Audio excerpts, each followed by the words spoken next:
विधि एक सुंदर सुशील सी लड़की थी, पढ़ी लिखी भी काफ़ी थी।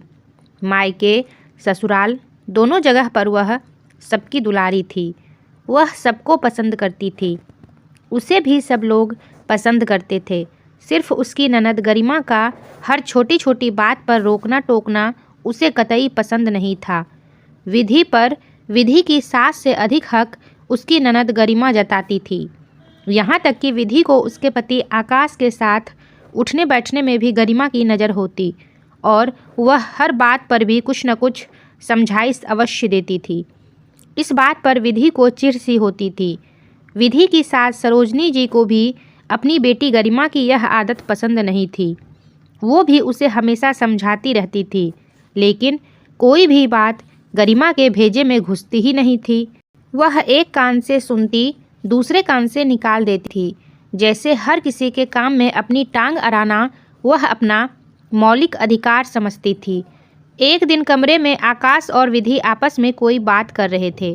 तभी गरिमा वहां पहुंच गई और ज़ोर ज़ोर से बोलने लगी, क्या भाभी, आप भैया से बहस करने में लगी हैं? मैं आपको कहाँ कहाँ नहीं ढूंढ आई। विधि ने जवाब में कुछ नहीं कहा, सिर्फ आकाश की ओर देखने लगी। तब आकाश ने कहा, क्यों गरिमा, तुम्हें हमारी आपस की बातें भी अब बहस लग रही है क्या? क्या कहना चाहती हो तुम? हम दोनों एक साथ उठे बैठे भी ना। अरे नहीं भैया, मेरा मतलब ये नहीं था। मैं तो बस ये कहना।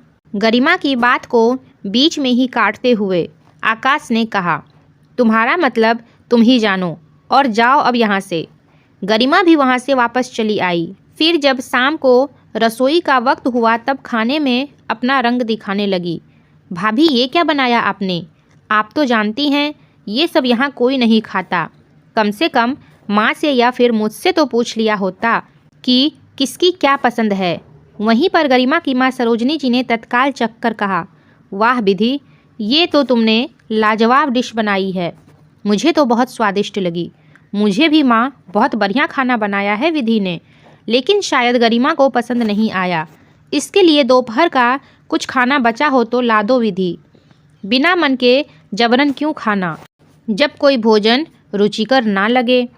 गरिमा अपने भाई आकाश और माँ सरोजनी देवी द्वारा विधि के हाथ के बने खाने की तारीफ करने के बाद कुछ नहीं बोल सकी, लेकिन अंदर ही अंदर काफ़ी तिलमिला गई थी।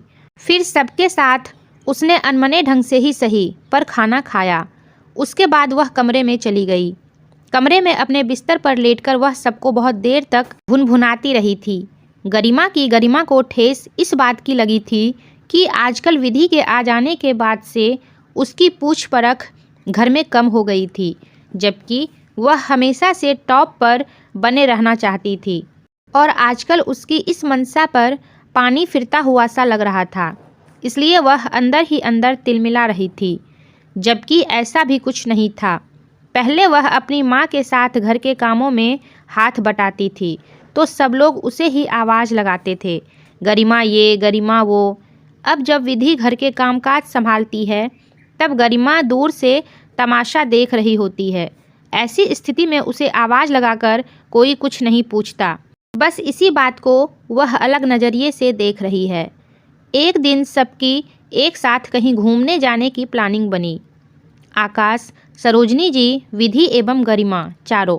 जैसे ही विधि तैयार होकर हॉल में आई, गरिमा ने झट से कहा, ये क्या भाभी, आपने क्या पहन लिया? बिल्कुल भी सूट नहीं कर रहा आपका ड्रेस, एकदम गंवारों जैसा दिख रहा है।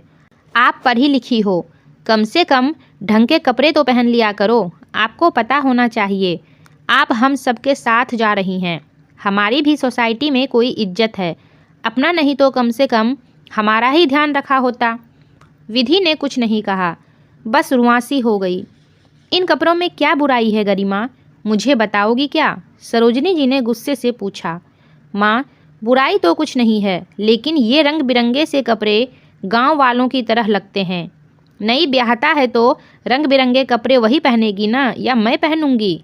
लेकिन माँ, लेकिन वेकिन कुछ नहीं गरिमा। अब विधि क्या तुमसे पूछकर कपड़े भी पहनेगी? जरा हम लोगों की बातों में टांग अड़ाना तुम बंद करो। मैं बहुत दिनों से देख रहा हूँ हमारे हर काम में टांग अड़ाती हो। कुछ तो हमारी निजी ज़िंदगी बची रहने दो। आकाश ने नाराज़गी प्रकट करते हुए कहा। मैं भी तुम्हारी बात से सहमत हूँ आकाश, सरोजनी जी ने कहा। फिर गरिमा अपना सा मुँह लेकर चुपचाप रह गई। तो फ्रेंड्स, आपको ये कहानी कैसी लगी कमेंट करके ज़रूर बताइएगा, और अगर वीडियो पसंद आई हो तो लाइक और सब्सक्राइब करना ना भूलिएगा। तो फिर मिलते हैं एक नई वीडियो में नई कहानी के साथ। तब तक के लिए टेक केयर एंड बाय।